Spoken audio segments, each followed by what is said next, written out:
अल्हम्दुलिल्लाह अल्हम्दुलिल्लाहिल्लज़ी लहू हम्दन कसीरन कमा अमर व अशहदु अल्ला इलाहा इल्लल्लाह वहदहु ला शरीका लह व अशहदु अन्ना सय्यदना व नबीना मौलाना मुहम्मदन अब्दुहु व रसूलुहु। बिरादरान किराम, आज मुझे आपको ये बताना है कि बहुत अहम बात है, मैंने 5 सिलेक्ट की हैं। उसमें से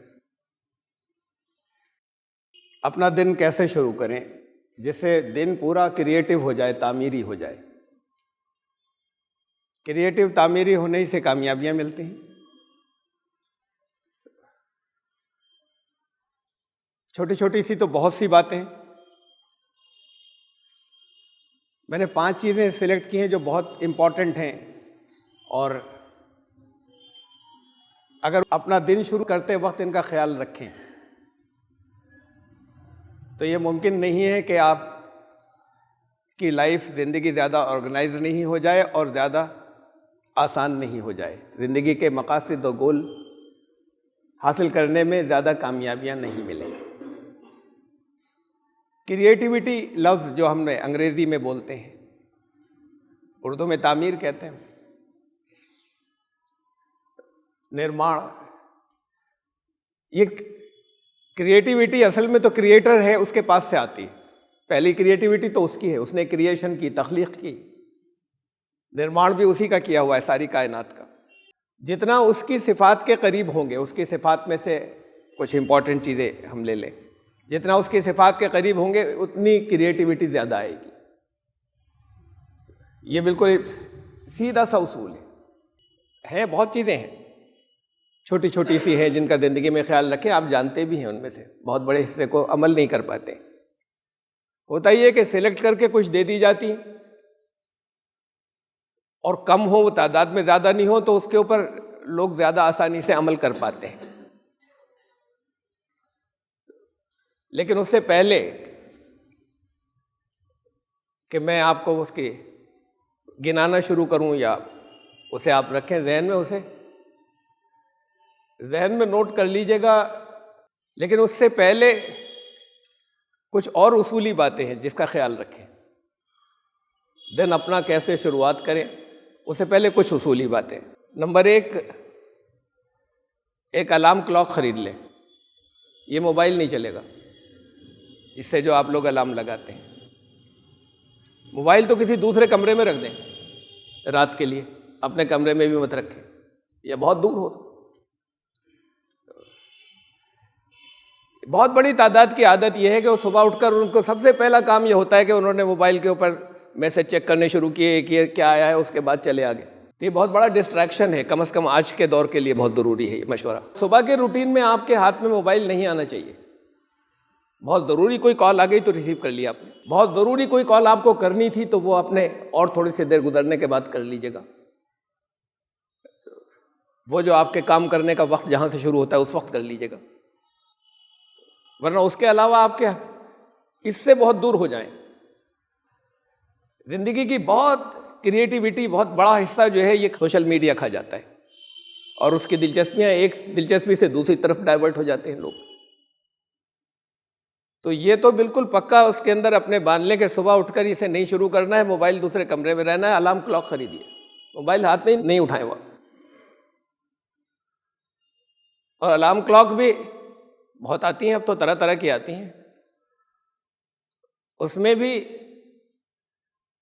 जो आप अपना अलार्म लगाएं, ये आदत इसकी पड़नी चाहिए कि ऐसा नहीं हो कि वो रिकरिंग ऐसा हो कि आपने नींद में बंद कर दिया, थोड़ी देर बाद फिर बजेगा, फिर बजेगा, थोड़ी देर के बाद फिर बंद कर दिया। बॉडी को आदत पड़ जाती है इसकी। आपकी बॉडी में एक बायोलॉजिकल क्लॉक होती है, वो एडजस्ट कर लेती है। तो हो जाए थोड़ा सा फासले के ऊपर वो अलार्म क्लॉक, और एक बार बजे, आपको थोड़ा सा हिलकर जाकर, हाथ बढ़ाकर नहीं, थोड़ा सा हिल के आपको उसे बंद करना पड़े, और ये चंद दिन करना होगा ऐसा। उसके बाद वो फिर बॉडी क्लॉक अपना काम करती है, बायोलॉजिकल क्लॉक। वो इन आदतों के हिसाब से जिस्म को एडजस्ट कर देती है। तो एक बात तो ये जो है वो ये बहुत ज़रूरी है। दूसरी ये कि जो कुछ भी मैं बताऊँ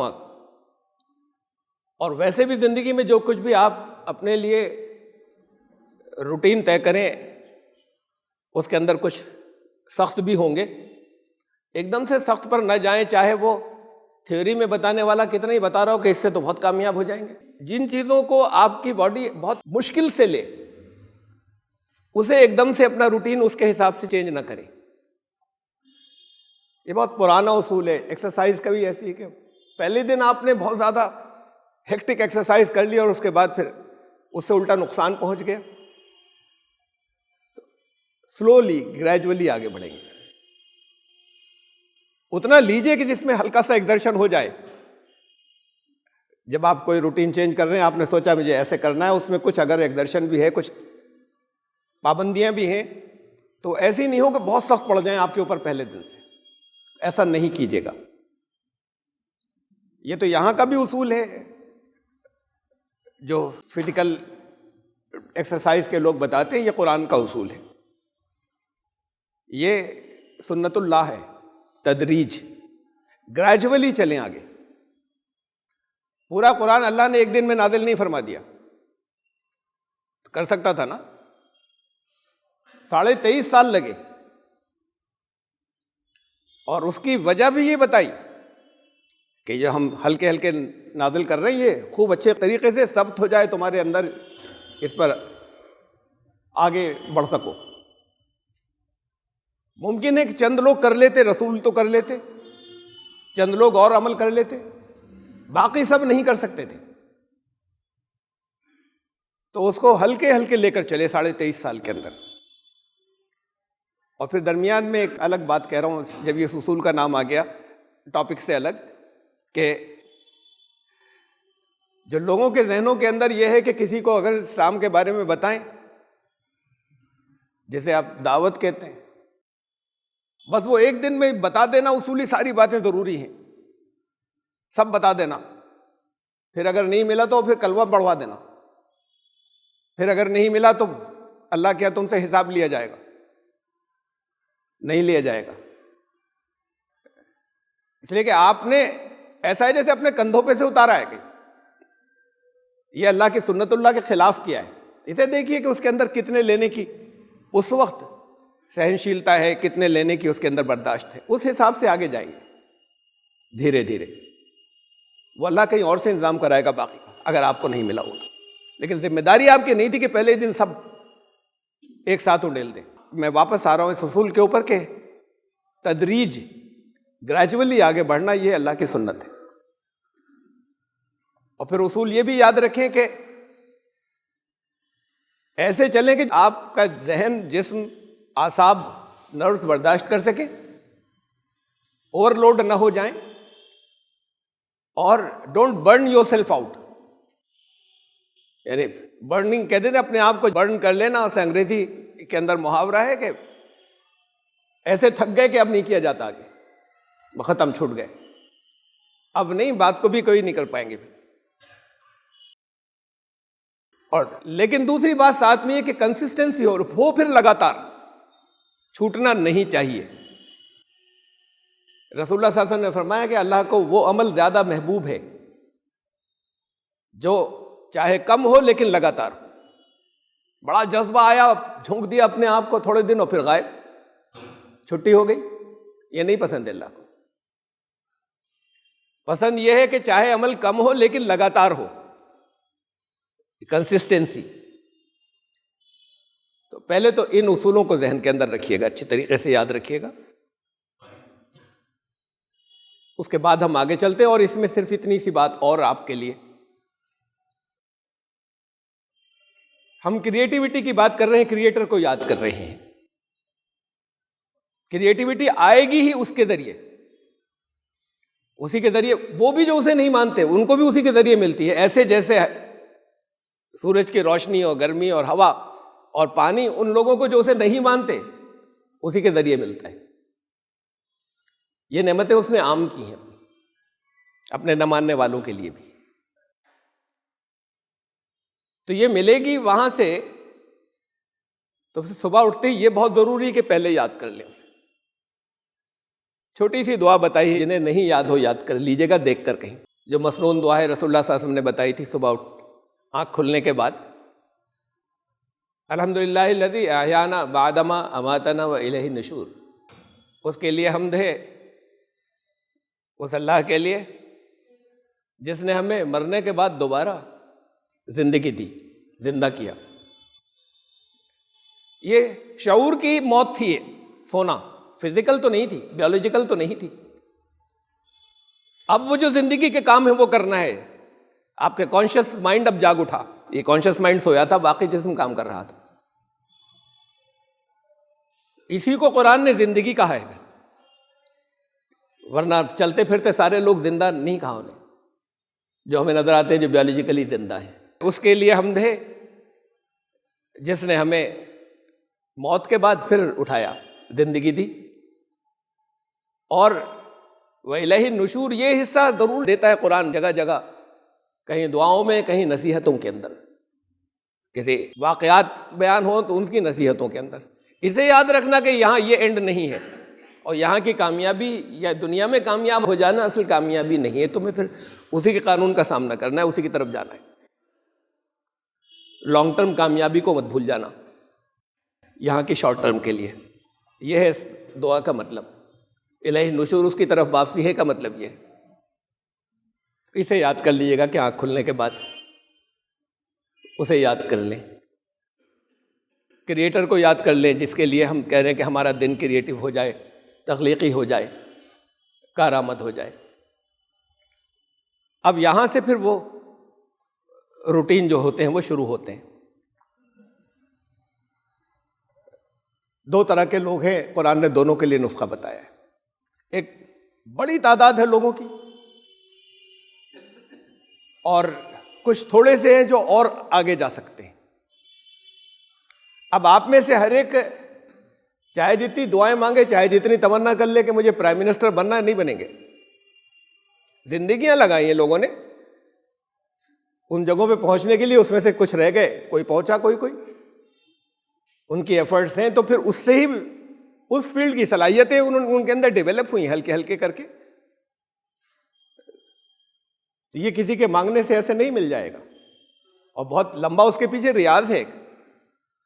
जो लोग भी पहुंचे किसी भी और दूसरी ऊंची पोजीशन के ऊपर,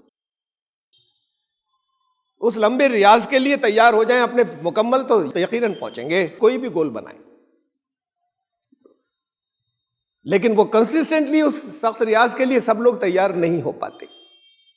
बहुत कुछ छोड़ना पड़ता है उन बुलंदियों पे पहुंचने के लिए, और वो आम लोग नहीं कर पाते। तो कुरान ने दोनों को नुस्खे बताए, दोनों के लिए। ये पहला पॉइंट, पहला जो है वो जो दिन आप शुरू करेंगे, उस पर मैं बात को आ रहा हूँ। नुस्खे जो आगे, नुस्खे का पॉइंट आ रहा है जहाँ दिन जो शुरू हो आपका, वो दिन क्या मतलब, एक हिस्सा वो भी आएगा जहाँ आप दिन से पहले ही उठेंगे। जो कुछ भी किया आपने, मुँह हाथ धोए, नहाए, सबसे अच्छी बात है नहा लें, गुस्ल कर लें। जो स्टैटिक एनर्जी बॉडी के अंदर जगह जगह दिन भर स्टैटिक इलेक्ट्रिसिटी जो आती है डिफरेंट चीज़ों के टच से और इंडक्शन से, एटमॉस्फेयर के, वो सब बैलेंस हो जाती है फौरन।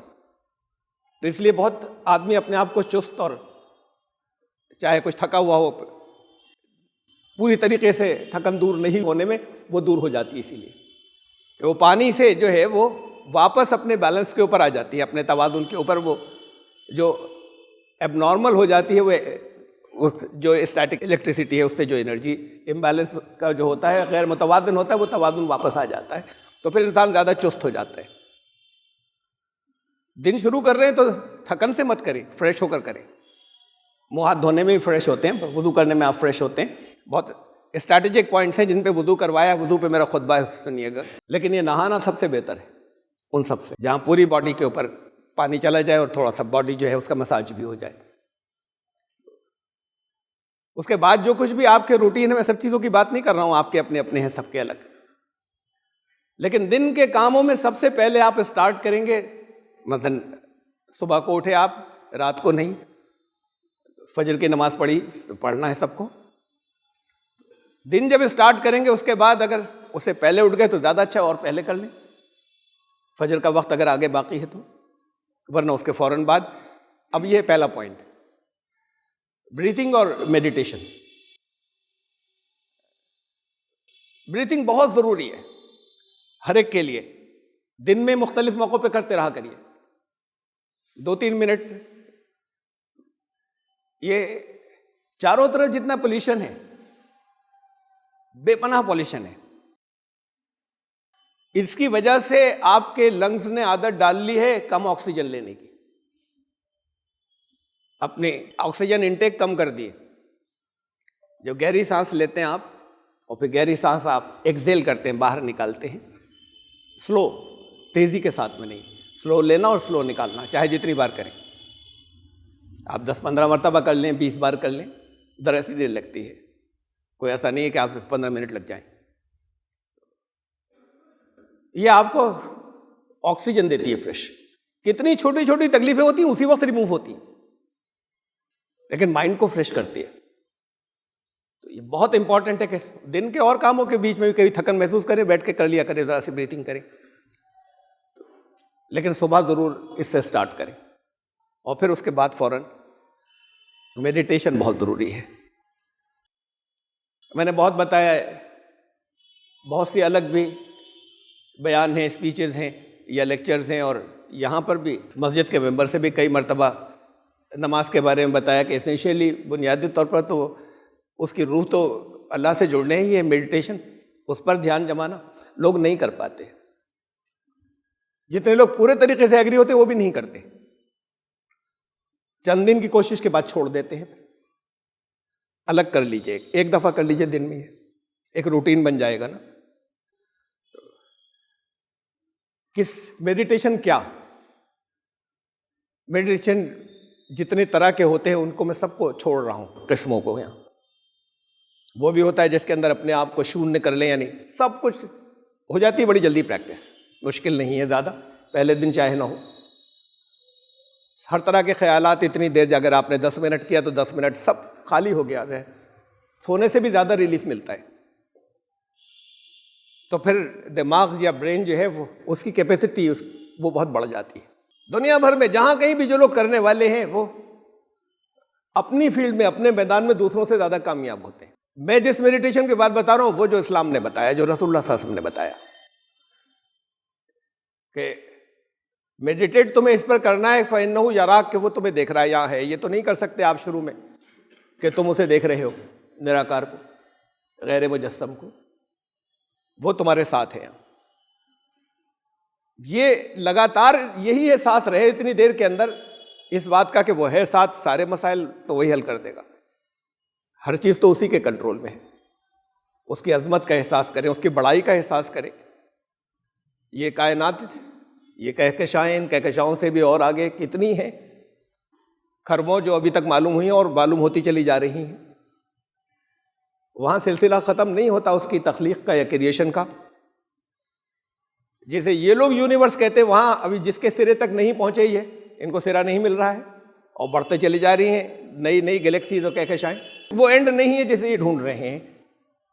इससे और आगे कुरान तो ये कहता है ना, जैसे 7 आसमान कहता है कि अभी 6 सिस्टम और हैं, ये तो अभी पहले के एंड तक नहीं पहुंचे, इसे कायनात कहते हैं, यूनिवर्स। इन सब का जो खालिक है, आपकी हैसियत उसके मुकाबले में है क्या? वो आपके साथ है और इस वक्त उसके सामने हाजिर है। ये कैफियत जो है ये रखे, ये टूटना नहीं चाहिए। दरमियान में टूट गई तो फिर फौरन लाइए। इसलिए मैं कह रहा हूँ वो नमाज के अंदर तो फिर इसकी मशक हो जाए तो शायद आ जाए, वो बहुत मुश्किल होता है। अल्फाज पे भी गौर करें, मानों पे भी गौर करें, उसके पास से क्या आ रहा है इसे भी गौर करें। ये भी याद रखें कि सजदे कितने हो गए। तो अब उसके साथ में ये भी हो कंसंट्रेशन और मेडिटेशन।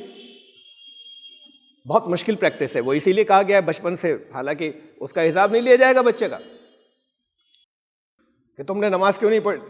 बालिग, शरीयत की हर चीज का हिसाब बालिग के ऊपर है, लेकिन कहा बचपन से आदत डालो, इसलिए कि उन्हें बताएं इसकी असल कैफियत। बच्चों को अगर आप नहीं भी कर सकें तो उन्हें बताएं, ताकि वो यहां से उस बड़े होते तक वो इसके एक्सपर्ट्स हो जाएं।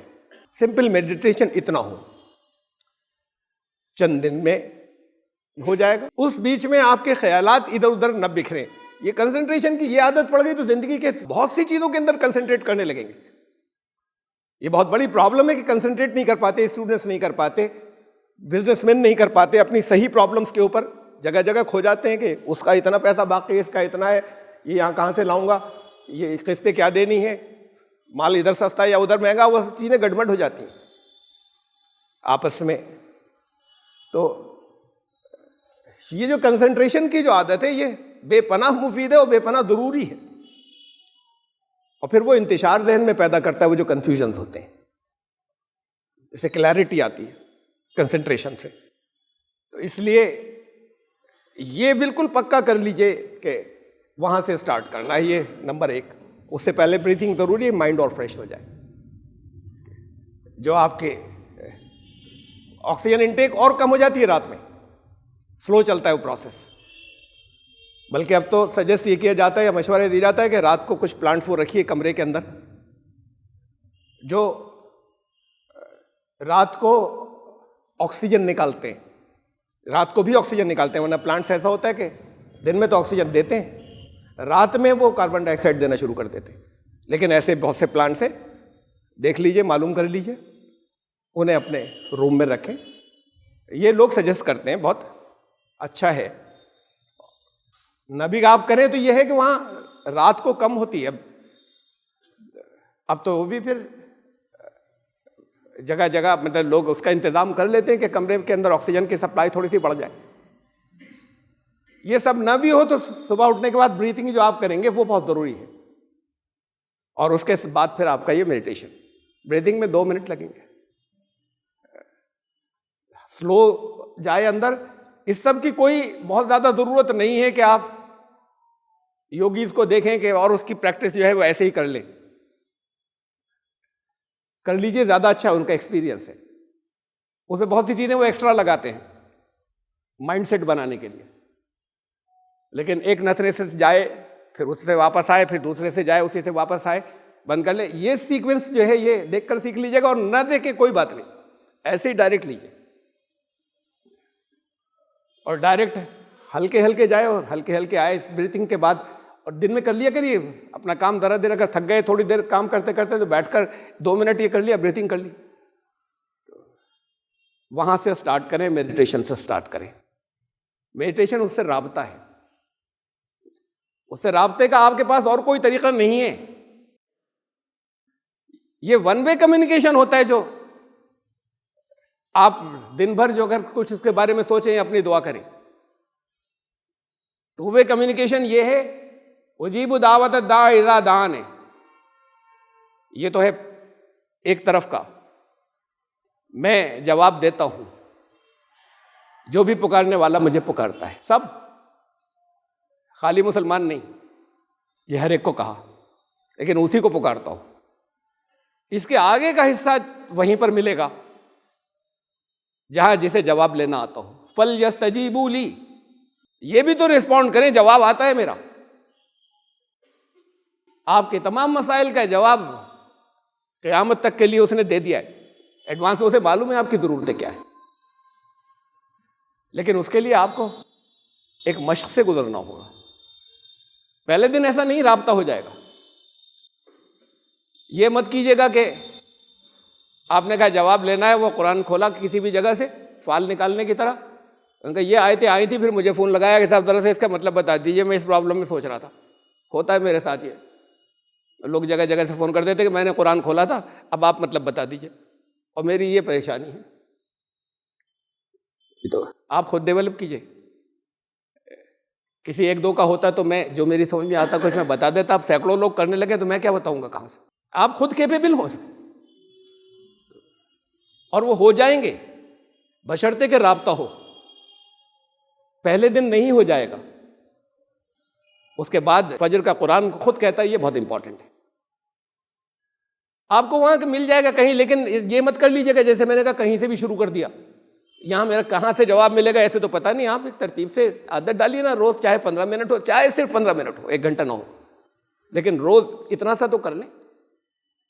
अल्लाह का कलाम कुरान अल-फज्र, कुरान जो कहता है अक़ीमिस्सलात लिदुलूकी शम्सी इला ग़सक़िल लैली व कुरान अल-फज्र, ये तुम्हें सलात जो कायम करनी है वो तो दोपहर के बाद से, जहाँ से दोपहर ढलनी शुरू हो, शाम जहाँ से अंधेरा स्टार्ट हो जाए वहाँ तक, और फिर फजर का कुरान। तो फजर के कुरान को ख़ास तौर से कहा 10-15 मिनट ले लें, लेकिन फिर ऐसा तरतीब से लीजिए, आप चाहे आप ना शुरू करें अल्हम्दुलिल्लाह बिल आलमीन अलिफ लाम मीम से, किसी और जगह से शुरू करें, लेकिन तरतीब से जाइए, मिलेगा हल। कभी उसी में मिल जाएगा, कभी जब आपने राब्ता कायम किया, कोशिश की, कहीं बाहर से मिल जाएगा, डिफरेंट सोर्सेज से सोल्यूशन मिल जाएगा जो आप मांगेंगे उसका। मैंने कहा मेरा जवाब आता है। ये यकीन भी रखें, ईमान भी रखें, लेकिन फिर करें सिंसियरली और पाबंदी से, और ये रोज करें। आपकी प्रॉब्लम्स रोज हैं, आप समझते हैं एक दिन की थी, जिन चीजों को बड़ा आसान समझते हैं वो करते हो, आगे जाके फंस जाते हैं कि इसमें तो कुछ नहीं था, वो जा रहे हैं गलत ट्रैक के ऊपर, और आगे जाके बड़ी प्रॉब्लम्स आ जाती हैं। और आप समझ रहे थे कि कुछ भी नहीं, तो रोज उसका फजल मांगना है, रोज उससे मालूम करना है। मेडिटेशन पहले, ये नंबर 1 पॉइंट था, ब्रीथिंग एंड मेडिटेशन। और उसके बाद फिर नेक्स्ट है, इसके फौरन बाद, कि अब आपको यहां तो ये राब्ता था, एंजॉय कीजिए उसके, इस राब्ते को एंजॉय करना है कि इस वक्त मेरे साथ वो है, मैं उसके साथ हूं, मजा आएगा। अगर एंजॉय करने की स्टेज पे नहीं पहुंचे और मजा नहीं आने लगा, तो फिर तो जबरदस्ती खींचातानी चल रही है, अभी नहीं हुआ मेडिटेशन। और कर सकेंगे आप में से हर एक कर सकेगा इंशाअल्लाह। फिर उसके बाद ये खत्म हो, कोई लंबे की जरूरत नहीं है, 20 मिनट ले लें, नहीं 1 घंटे की बात नहीं कर रहा, 15 मिनट ले लीजिए। और जब बहुत मसरूफ हो, किसी दिन ज्यादा वैसा बिजी दिन जा रहा हो, तो 10 मिनट कर दीजिएगा, वैसे रूटीन में 20 मिनट कर लीजिए। इसके फौरन बाद 2 चीजें छोटी छोटी सी, ये पहला था, और कुछ मैंने आपको इससे पहले जनरल इंस्ट्रक्शंस दी, वो सब याद रहे। दूसरा है कि सोचकर रोज किसी एक इंसान को जिसके लिए आपके दिल में कोई फांस हो, कोई बुग़्ज़ हो, कोई कीना हो, उसे माफ कर दिए। बहुत मुश्किल काम है, कहने में बहुत आसान है, बहुत फायदे होंगे आपको। मैंने बताया है लोगों को, लोग नहीं करते।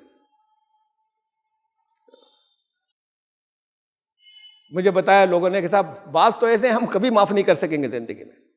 तुम नियत करो, कोशिश करो, दिल की बात है, दिल के हालात हल्के हल्के करके हो जाएंगे। किसी एक को, आपके पास बड़ी लंबी लिस्ट होगी, उसमें से किसी एक को कैसे करेंगे?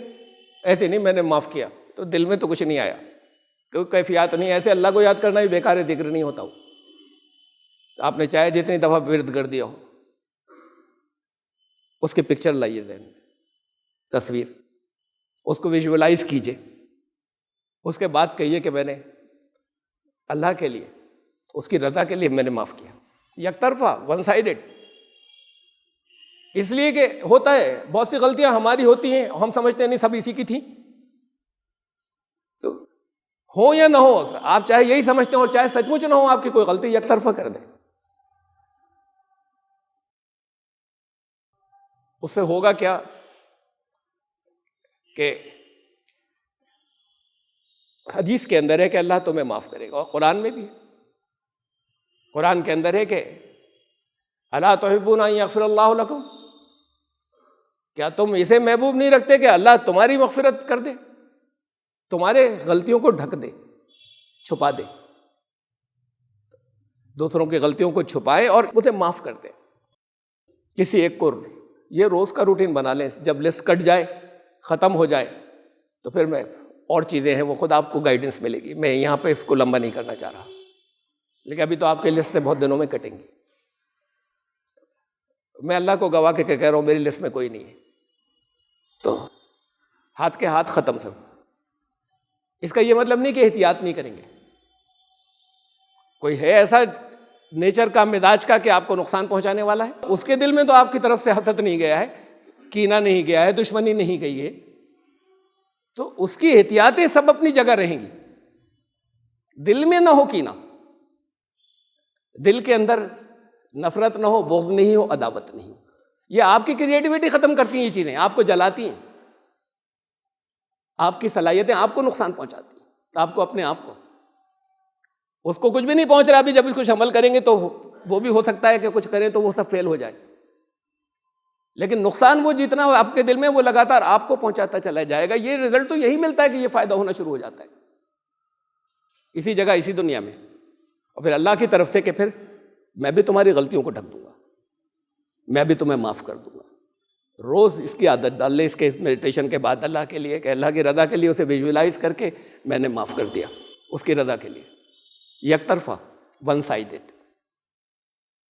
नेक्स्ट, दूसरी चीज़ बहुत आई है आपके सामने आयत, जैसे मैं पढ़ रहा हूँ, वह आपके डेली रूटीन में आनी चाहिए। वह मामा यनफ़उ नास फयमकुसु फिल अर्ज़, ज़मीन पर वो ठहरता है और ठहरता है, बाकी रहता है। ठहरेगा तो वो जिसकी ज़िंदगी कामयाब जा रही हो, सही डायरेक्शन में जा रही हो, सही समत में जा रही हो। तो कोई एक उस दिन के लिए बहुत छोटा ही सा हो, चाहे बहुत बड़ा सा हो, पैसे नहीं खर्च होते सैकड़ों चीज़ों में उसकी, जो आप रहमत का काम करें। कोई काम ऐसा सोच लें, कंपैशन, रहमत का, जिससे दुनिया उसकी मखलूक को नफ़ा पहुंचता हो, फ़ायदा पहुंचता हो। इसमें कोई धर्म जाति मत लाइएगा, अपना पराया कोई नहीं। दुनिया के इंसानों में से किसी के लिए भी आप कोई एक काम सोच लें कि आज ये करूँगा, आज करना है, ये रोज़ाना के अपना बना लीजिए। जो बाज़ तो ऐसे होते हैं जो चंद मिनट के होते हैं, ये ज़रूरी नहीं कि आपको कुछ घंटे के लिए निकलना पड़ेगा बाहर जाके कोई यूनिफॉर्म ड्रेस पहनकर। ये तीसरा नंबर था। तो आपके पाँव जमते चले जाएंगे, कदमों में सबात आते चले जाएगा, आपकी मुखालिफतें ख़त्म होती चली जाएंगी। ये भी तो बहुत नुकसान पहुंचाती हैं हमारे कामों को रोकने के अंदर, दूसरों की मुखालिफतें, और अल्लाह की मदद साथ होती चली जाएगी। फिर उसके बाद 4 और 5 अल्लाह ने फरमाया कि अम्र भी उसका और खल्क भी उसकी। अम्र कहते हैं प्लानिंग को। उसने तय कर लिया, एक नक्शा बनाया, वो नक्शा भी सामने नहीं आया महसूस शक्ल में जो नजर आ जाए किसी को, ये होता है अम्र। खल्क वो होता है जब नजर आ जाने लग जाए, क्रिएशन हो गई, तख्लीक हो गई। तो ये दोनों चीजें, ये मतलब नहीं कि सिर्फ अल्लाह की सिफात है। जैसे मग़फ़िरत, कुरान ने कहा दुआ करो, व अंता खैरुल गाफिरीन, दुआ का हिस्सा है छोटा सा आखिर का ही। बहुत हैं मग़फ़िरत करने वाले, तो दूसरों के ऐब छुपाने वाले दुनिया में बहुत हैं, वो सबसे ऊपर है उनमें। यानी ये सिफत मग़फ़िरत उनकी भी है, इंसानों की भी, दूसरों को माफ़ करना, उनकी गलतियों को ढकना, वो इनमें सबसे ऊपर है। तबारकल्लाहु अहसनुल खालिकीन, सारे खालिकों में सबसे ऊपर का वो है। इसे क्रिएशन कहा, इंसान को भी क्रिएशन करना चाहिए, क्रिएट करना चाहिए। कोई तस्वीर भी बनाता है तो वो उसका क्रिएटर होता है, खालिक होता है। कोई पेंटिंग अगर बनाता है, दुनिया में जितने काम करते हैं, कोई मंसूबा बनाते हैं, उसका क्रिएटर होता है। घर बनाने वाले उसके क्रिएटर होते हैं। उन सबसे ऊपर सबसे बड़ा क्रिएटर या खालिक वो है। तो अमर और खल्क, प्लानिंग आपकी, और उसके बाद फिर उसे अमल में लाना, ये आखिर के 2 चीजें हुई। इसे मैं दोबारा दोहरा लूं कि don't burn yourself out. Planning ऐसी नहीं हो कि आपने बड़ी सख्त कर ली। 2 रास्ते बताए थे मैंने, उनकी तफसील बता रहा हूं। कुछ आम लोगों के लिए, कुछ उसके लिए जो अपने गोल और ऊपर रख सके, हर एक ना रख ले। फिर यह होगा कि कोई अपनी सलाहियतों से ज़्यादा या अपनी ताकत से ज़्यादा अपने आप को झोंकेगा, या अपनी आदत से ज़्यादा थोड़ा थोड़ा करके चल सकते हैं। कोई बनाए तो, लेकिन फिर छोड़ ना दें, कंसिस्टेंसी हो। तो पहला तो वही था जो आया अभी, कि सुबह का मशवरा, दिन भर तुम्हारा काम असल में दिन के बाद शुरू होगा, बाकी दिन में हुआ होगा रात के अंधेरे तक।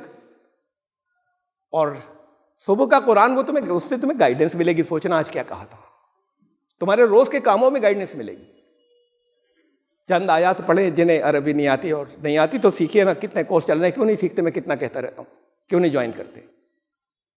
लेकिन उस वक्त तक तर्जुमा देखें, गौर करें, उसमें आपको रोज कुछ चीजें मिलेंगी। जब गौर करेंगे, ऐसी तेजी से मत भाग जाइएगा। एक एक लफ्ज में बड़ी बारीकियां निकल आती हैं। उसे ये महसूस कीजिएगा कि हमसे कहा जा रहा है, मोहम्मद रसूलुल्लाह सल्लल्लाहु अलैहि वसल्लम से नहीं, हमसे कहा जा रहा है। तो फिर उसमें आपके हालात के लिए हिदायतें मिलती चली जाएंगी। ये तो आम लोगों के लिए है। उसके बाद फिर अपने कामों की प्लानिंग करें। आज क्या क्या करना है, उस प्लानिंग के अंदर पूरे दिन का सफ़ा मत भर दीजिए, हो भी नहीं पाएगा, इतने बजे से इतने बजे तक नहीं चलेगा। एक पुराना तरीक़ेकार था, बहुत आउटडेटेड, जिस पर अमल कोई नहीं कर सका। जो बहुत इंपॉर्टेंट आपके 3-4 टास्क हों वो नोट कर लीजिए इन ऑर्डर ऑफ प्रायोरिटी, तरजीहात के। इसमें नहीं कि पहले क्या करना है बाद को क्या, तरजीहात, प्राथमिकताएं क्या है, 2-3 जो कि इतना मैं कर लूंगा आज दिन में, फिर करना है, उसके बाद फिर भाग नहीं जाना है, कह रहे अच्छा ठीक है कल देखेंगे। तो पहले तो उस प्लानिंग के अंदर आपके आज के काम, आज क्या करना है, वो डिपेंड करेगा इस पर पीछे क्या छोड़ा था, किन चीज़ों के लिए हमें आगे कुछ मंसूबे बनाने थे, वो सब चीज़ें इसमें शामिल होंगी और उसके लिए आज क्या करना है, प्लानिंग में ये सब आएगा। सबसे बड़ा प्लानर अल्लाह है, ये अम्र प्लानिंग ही का नाम है। उसने कहा कि वो सबसे आगे है इस सिफत के अंदर। और फिर ये ज़्यादा ऊंचे जिनके गोल हों उनके लिए बता रहा हूँ। जनरल तो बात सबको यही बताई जाती है ना, फजर की नमाज के लिए आप उठेंगे, उस वक्त तो हर हालत में उठना है, लेकिन सब जगह आपको ये मिलेगा कि 7 घंटे 8 घंटे पूरी कीजिए नींद अपनी, बहुत ज़रूरी है, बहुत अच्छा है नॉर्मल लोगों के लिए, भीड़ के लिए, तमाम दुनिया वालों के लिए। लेकिन एक उससे ऊपर का दर्जा है कि थोड़ी कम करें नींद, आपसे नहीं हो सके मत कीजिएगा। कुरान ने कहा कम कर लो तो बहुत ऊपर जाओगे, इससे अगर कम कर लो तो। ये बिल्कुल ज़रूरी नहीं है कि रात को जल्दी सो जाए, सुबह तो आपको उठना है। अब चाहे रात को जल्दी उठकर आप थोड़ा और पहले उठ जाएं फजर से, और चाहे रात को थोड़ा देर तक करने के बाद जरा सा सो के फजर में उठ लें, लेकिन ये रात का जो उठना है, रात का काम करना, कुरान कहता है इससे बहुत नेमतें मिलती हैं। कुरान ने कहा नींद को सुकून बनाया, रात को सुकून बनाया तुम्हारे लिए, बहुत तरह तरह से सुकून है, इसमें अंधेरा हो जाना हमारे लिए सुकून है। ये नहीं कहा सोना लाजमी है, बहुत अहम बात है। कहा कि तुम्हारे लिए आराम की चीज बनाया नींद को, रात को नहीं कहा कि रात को सोना लाजिम है। दिन को कहा कि ये दिन जो तुम्हारी वजालना नहारा माशा, दिन को तुम्हारी एक्टिविटीज और काम और जिससे तुम अपनी जिंदगी चलाते हो उसके लिए बनाया है। ये नहीं कहा रात को इसके लिए नहीं बनाया और रात को सोना लाजिम है। सोना तो है लाजिम, इसलिए लाजिम कि आपकी बॉडी बर्दाश्त नहीं, एक दिन नहीं सोएंगे फिर आपको सो जाना पड़ेगा दिन में। तो वो अपनी बॉडी के केमिस्ट्री के अगेंस्ट खिलाफ न जाएं। मैंने बायोलॉजिकल क्लॉक की बात की थी ना, वो बायोलॉजिकल क्लॉक, बॉडी क्लॉक भी कहते हैं नॉर्मल लैंग्वेज के अंदर। कुछ मॉलिक्यूल्स होते हैं बॉडी में प्रोटीन के, बॉडी के हर हिस्से के अंदर कुछ सेल होते हैं, उनके साथ में वो इंटरैक्ट करते हैं और एक सेटिंग बना देते हैं। तो रूटीन आपका रोज का एक जैसा रहेगा तो बड़ा आसान हो जाएगा, वो बॉडी खुद उधर लेकर जाएगी और कराती चली जाएगी। रोज डिफरेंट करेंगे और बदलते चले जाएंगे तो फिर वो इतनी ज्यादा जिस्म के अंदर यकसानियत और हार्मोनी नहीं रहेगी, थकन भी जल्दी जल्दी होगी। वो इसलिए कि वो बॉडी क्लॉक जो है वो फिर आप रोज डिस्टर्ब कर रहे हैं, वो सेट हो जाती है चंद दिन के अंदर ही, जो जिस्म की क्लॉक है, बायोलॉजिकल क्लॉक। तो ये दूसरा मैं बता रहा था आपको, व मिनल लैली फतहज्जद बिही नाफिलतन लक। तहज्जुद कहते हैं रात को उठना, हजद इसके माने रात को उठना, और नाफिला कहते हैं एक्स्ट्रा को, एडिशनल। और रात का उठना तुम्हारे लिए एडिशनल है, हर एक के लिए जरूरी नहीं है। आसा या बसा का रब्बु का मकाम महमूदा, ये जो कर सके एफोर्ड, जो एफोर्ड नहीं कर सके नहीं करें। कभी कभी कर लिया, किसी ने कर लिया, उस दिन की भी नेमतें मिलेंगी, लेकिन दुनिया की कसीर अक्सरियत नहीं कर सकेगी। तो जबरदस्ती न करें अपना, और बनाए प्लान तो फिर उस पर कायम रहें, उसे तोड़े नहीं। कहा कि ये फिर तुम्हें बहुत ऊंचे लेवल पर पहुंचा देगा। हसाई या बसा रब्बु का मकाम महमूदा, उस मकाम पर पहुंचा देगा जहां चारों तरफ तुम्हारी हमद होगी। दुनिया के बहुत बड़ी तादाद में, परसेंटेज तो मैं नहीं फिक्स कर सकता, लोगों का रिजल्ट्स यही मिलते हैं सर्वेस के अंदर।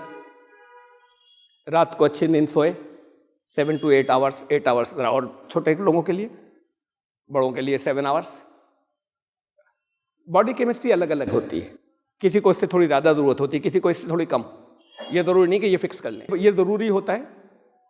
तो सुबह अपनी जल्दी उठो और अपना सारा दिन करो, लोग कहते हैं वो ज़्यादा कामयाब होते हैं, और इसके सर्वेज हुए, सुबह उठने वाले ज़्यादा कामयाब होते हैं। सही है, सर्वेज हुए, सर्वे पूरी दुनिया के। लेकिन इससे और ऊपर कुछ लोग जाते हैं जो सारी दुनिया में मशहूर होते हैं। वो होते, यानी हमद हो जाती है, मशहूर होना कोई बड़ी बात नहीं है, और हमद हो जाना, दुनिया तारीफ करे, ये कोई बड़ी बात नहीं है, ये कोई मंजिल नहीं होनी चाहिए। लेकिन ये तो अल्लाह की तरफ से इनाम है, ये होगा, रिजल्ट उसका होता है कि वो मकाम महमूद यहाँ दुनिया के इंसानों का खुद तुम्हारा रब फिर ये करेगा। ये एक्स्ट्रा थोड़ी सी नींद और ख़त्म करनी होगी, रात में भी कुछ हिस्से उठना होगा। इन्ना नाशियात अल-लैली हिया अशद्द वतअन व अक़वम क़ीला।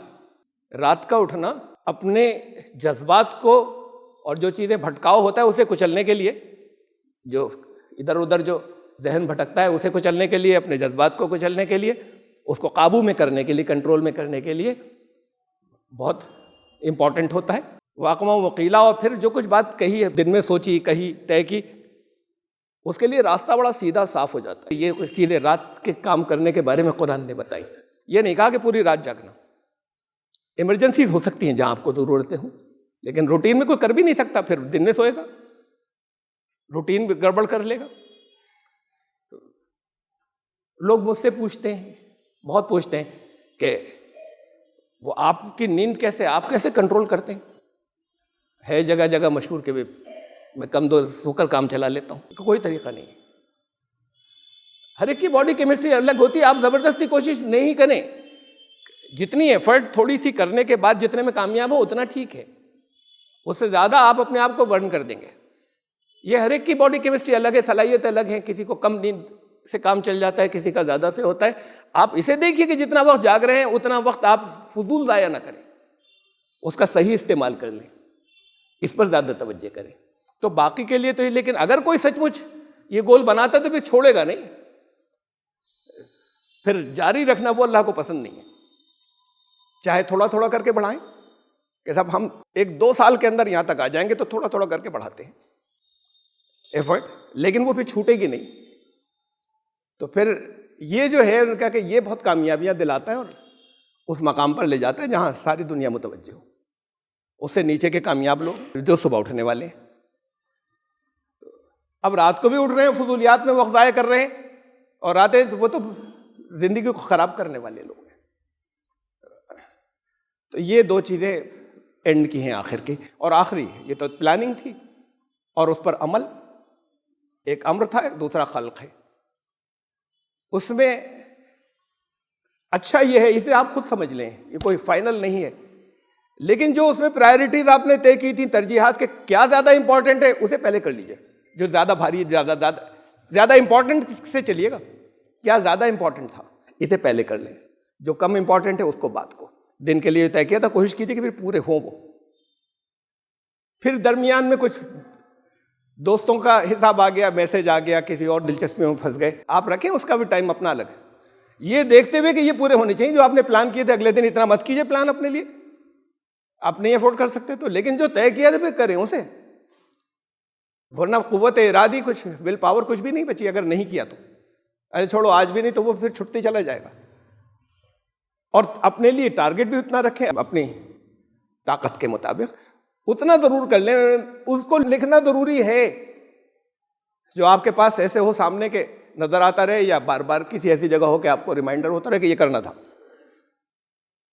ये जो दिन अब आगे शुरू हो रहा है इस प्लानिंग, इसके बाद इस दिन में बीच की बात और मैं तवज्जो दिला दूं क्या करना है। ये सुबह का जो रूटीन है 1-2 घंटे का हो, चाहे वो अलग अलग हो जाएगा, वेरी करेगा, कहीं 1.5 घंटे का होगा, कहीं और आगे निकल जाएगा, 2.5 घंटे का होगा। इसमें भी वक्त बीच के ज़ाये ना करें।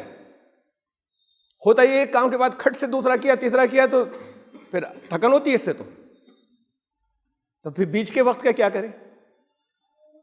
सुबह के काम ये तो जहन में आ जाना चाहिए उसी प्लानिंग के वक्त की, ये सुबह मुझे कितनी देर में ये सब चीज़ें हो जानी है। जो आपका डेली का रूटीन है वो काम तो आपने आगे के लिए प्लान किए है ना, डेली का रूटीन है, रोज़ का तकरीबन एक सा होगा, किसी दिन डिफरेंट हो जाएगा। उसमें पहले क्या करें और बाद को क्या करें। कोई बनाने वाला है तो उसने बना दी, नहीं बनाने वाला है तो आपने खुद चाय का पानी रख लिया। कुछ उसमें टफ काम होंगे जरा सा, जो सुबह के रूटीन के अंदर कुछ हल्के होंगे, उनको आगे पीछे ऐसे कीजिए कि टाइम ज़ाया भी नहीं हो, लेकिन अब दरमियान में उसी के अंदर रिलैक्स भी हो जाए। शेव करना है, फला काम करना है, ये चाय पीनी है। अब जब चाय पी रहे हैं तो रिलैक्स तो हो ही रहे ना, बनी है तो पी भी रहे हैं। इस दरमियान के बाद कि ये इतना रेस्ट मिल गया, अब ये कर लूंगा जो जल्दी जल्दी भागने के हैं। इसे अपने रूटीन को अपने हिसाब से ऐसा सेट कर लीजिए। और सुबह उठते ही लोग रिकमेंड करते हैं कि सादा पानी पी लें, पी लीजिएगा, अच्छी बात है, बहुत रिकमेंड करते हैं ये जो हेल्थ के लिए जगह जगह। लेकिन ये कोई बहुत अच्छी बात नहीं है बताना, इसलिए कि यहाँ तो सब चाय के लती हैं। पता नहीं कितने होटल से आ रही है, बार बार आ रही है और दिन भर किए चले जा रहे हैं। लेकिन चाय बहुत अच्छा एंटीऑक्सीडेंट है, कॉफ़ी बहुत अच्छा एंटीऑक्सीडेंट है, बहुत अच्छा। और इन दोनों चीज़ों में कोई ज़रा सा भी नुकसान नहीं है और फ़ायदे बेशुमार हैं, बशर्ते कि वो ऐसा ना हो कि लाइन लगी हुई है। तो फिर अगर बहुत कम दिन में आपके रहती है तो एंटीऑक्सीडेंट है, एनर्जी देता है, कोई नुकसान नहीं एक भी। लेकिन ये चाय नहीं जो आप पीते हैं, ये चूरा पत्ती वाली खौलाकर नहीं, सुबह के लिए। बाकी अपनी टेस्ट की पीजिए दिन भर, कोई बात नहीं। चाय के अलावा कोई दूसरा हेल्थ ड्रिंक ले लीजिए। हेल्थ ड्रिंक वो नहीं जो रेडीमेड आते हैं, जो आप अपने घर के अंदर बहुत से लोग जड़ी बूटियों का कुछ लेते हैं, लीजिए। लेकिन ये भी बहुत अच्छे एंटीऑक्सीडेंट्स हैं। चाहे वो जो लीफ टी होती है उसको खौलाया नहीं जाता, ज़रा सा पत्ती डाली, ऊपर से खौलता पानी डाला, थोड़ी देर रखा, पी लिया ऊपर से, कम आधा चम्मचदार एक कप के लिए ले लिया बस। वो नहीं, वो ये जितनी दुनिया भर में चलती है ना, कोई फ़ायदा नहीं होता। ऐसी कॉफ़ी जो है, ये जो नेस्कैफ़े वगैरह जितने ब्रांड मिलते हैं, कोई फ़ायदा। कॉफ़ी के बीन्स क्रश किए हुए मंगा लीजिए, मिलते हैं। अब तो आसानी से मिल जाते हैं, पहले तो ये था कि फिर साउथ इंडिया से कैसे मंगाएं, अब तो उससे आ जाते हैं, ऑनलाइन आ जाते हैं। उसे फ्रेश की हुई, उसे थोड़ी सी वो खौला के पी ली, वो खौलाकर होता है, छान कर। वो ऐसा नहीं होता घोला मिक्स हो गई, वो असल कॉफ़ी होती है। ये सब प्रोसेस की भी होती है, तो बहुत थोड़ी सी, दिन में ज़्यादा ना हो जाए। अगर इसको अफोर्ड कर सकते हो, दिन में आप बहुत पीते हैं तो रहने दीजिए, अपने कोई हेल्थ ड्रिंक्स लीजिएगा सुबह के लिए, इसे भी देख लें। लेकिन वो रूटीन सुबह का जो 2-2.5 घंटे का आपका है, किसी का कम होगा थोड़ा, किसी का ज़्यादा होगा, अलग अलग होंगे, वो ऐसे एडजस्ट कीजिएगा कि बीच में काम में ही रिलैक्स। ये काम बड़ा हल्का ही तो बैठ कर रहे हैं, बैठ कर रहे हैं तो उतनी देर आपको रेस्ट तो मिल गया, फिर उठ कर गए तो इसे कर लिया, फिर थोड़ा सा ऐसा कर लिया कि जिसके अंदर रिलीफ में। तो ये अपने रूटीन को खुद ऐसा सेट रखें कि बीच में टाइम वेस्ट नहीं हो। ये बीच के टाइम बहुत वक्त खा जाते हैं, जो फुदूल लोग 2 कामों के बीच में जो वक्त देते हैं 15 मिनट का और 20 मिनट का, ये बर्बाद कर देते हैं पूरे दिन को। तो ये 5 पॉइंट फिर से याद रखिए, मैं रिपीट कर रहा हूँ, इसमें बहुत सी इंस्ट्रक्शंस, बीच के फिलर जितने हैं वो अलग से हैं। नंबर 1, सुबह को रोज़ाना ब्रीथिंग और मेडिटेशन। ये वो जो अपने रोज़ाना की कामयाबी के लिए बहुत अच्छा है। कामयाबी इंसान है जो सुबह को उठते हैं, सुबह को फजर के बाद करिए। फिर वो उनकी बात अलग है जिनके गोल बड़े हों और जो फिर कर भी सकें। हर एक उसके लिए नियत भी ना करें और कोशिश भी ज़्यादा ना करें। अगर नहीं कर सकते, अपना असेसमेंट खुद होना चाहिए। तो फिर उसके लिए यह है कि फिर और पहले उठें रात में। ये भी है कि रात का उठना, वो भी है कि रात को उसके बाद आपने इशा के बाद किया देर तक और उसके बाद फिर फजर को उठ गए। दुनिया के बहुत बड़े बड़े साइंटिस्ट, बहुत बड़े बड़े जो बड़े कामयाब लोग हैं, वो रातों को करते थे काम। रसूलुल्लाह सल्लल्लाहु अलैहि वसल्लम रात को उठते थे, तो उसके बदले सो नहीं जाया करते थे लंबे दिन के अंदर। तो अब पिंडलियों में वर्म आ जाता था, इतना लोड अपने ऊपर लेते थे। तो ये आप डिजायरेबल नहीं है अगर आप नहीं चला सके तो वो सुबह का ये नंबर 1। नंबर 2, किसी एक को विजुअलाइज करके सोच के माफ कर दें। आपकी जिंदगी में तरक्की होती चली जाएगी। तरक्की का ताल्लुक है इससे, दिन अच्छा गुजरने का ताल्लुक है इससे। नंबर 3, कोई एक रहमत का काम सुबह सोच ली, ये तो चाहे वो 2 मिनट का ही हो। किसी का सौदा ला दिया, किसी आखिरी दर्जे की, बहुत छोटी थी, किसी की हेल्प कर दी जाते जाते। बहुत आखिरी दर्जे की बात है, किसी की मिजाज पुरसी करते हुए चले गए जो वैसे ही चले जाते थे। तो किसी के इंस्पायर किया, हिम्मत बढ़ा दी किसी काम के लिए। ये सब रहमत के ही काम है जिसमें वक्त नहीं लगता, पैसे खर्च नहीं होते। कोई एक अपने लिए तय कर ले रोज़। ये नंबर 3 था। नंबर 4, प्लानिंग, उसके बाद बैठकर आप इन 2 कामों के 3 कामों के बाद बैठ के अपना दिन प्लान कीजिए। इंपॉर्टेंट चीज़ें लिख लीजिएगा और इसे वही लिखिएगा जो आज कर सकें, या अगर किसी काम का पार्ट कर सकें तो लिखिएगा इसको इतना पार्ट कर लेना है, लेकिन फिर उस पर कायम रहेंगे, आगे अपनी ताकत के मुताबिक रखेंगे उसको। फिर अमल में कुरान ने कहा इन्ना माल उसरी उसरा, हर सख्ती के साथ एक आसानी का पहलू भी ढूंढिए, तलाश कीजिए। ज़रा सा बड़ा मुश्किल बन रहा है कि कोई हेल्प भी कर सकता है, एक आसानी का पहलू भी है इसमें, इसको कोई ज़्यादा जानता है उससे हेल्प ले सकते हैं। और बहुत से पहलू होते हैं आसानियों, और उसके साथ में कुछ आसानी का पहलू भी, उसे भी ढूंढिए तो आपके आसान हो जाएगा। जो मुश्किल काम पहले नहीं करें, पहले ज़्यादा इंपॉर्टेंट करें, यानी कि इसे बात को लिए मत छोड़ दीजिए, कभी दिन का रूटीन मजबूरियों में ऐसा पड़ जाए कि वो छूट जाए, इसलिए उसे पहले करें जो ज़्यादा इंपॉर्टेंट है, उसके बाद फिर इस प्रायोरिटी में अपने दिन जो है वो ख़त्म कीजिए। ये यकीनी कामयाबी के नुस्खे वो जो सब तालीमात दीन की हैं, कुरान की और मोहम्मद रसूलुल्लाह सल्लल्लाहु अलैहि वसल्लम की दी हुई, बहुत सी और चीज़ें हैं, लेकिन ये रूटीन ले लीजिए, इंशाअल्लाह ज़िंदगी के अंदर कामयाबी मिलेंगी। ये 5 टिप्स थी। अल्लाह ताला आपको इरादा अभी कर लें और अमल की तौफीक अता फरमाए। बारकल्लाहु लना व लकुम फ़िल कुरानिल अज़ीम, इन्नहु तआला जवादुल करीमुल मलिक।